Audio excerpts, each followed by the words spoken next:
Værsgo. Goddag og velkommen igen. Eller det er det så ikke. Og det klipper vi fra. Vi er så kommet ind til Koldinghus, hvor vi har fundet et rigtig godt eksempel på placement. Og som Mikkel, eller Glenn her, vil komme ind på lige om lidt, hvordan rustikken den virkelig slår igennem her.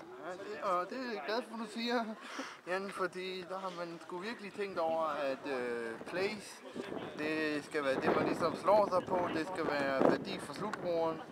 Og hvis du prøver at filme rundt en gang, så kan man sgu se alle de rustikke mursten, der er blevet brugt til at bygge det hele. Og det ligger tæt på vand også. Og det ligger, og der er tårn og heroppe, og der er 360 graders panoramaudsigt. Så der har man virkelig tænkt på place. Og det rammer ligesom alle målgrupper. Vi kan se, at i dag er der også børn. Så det er pissegodt. Og vi synes jo også, det er pissespændende at være herinde. Så der har man et rigtig godt eksempel på god place.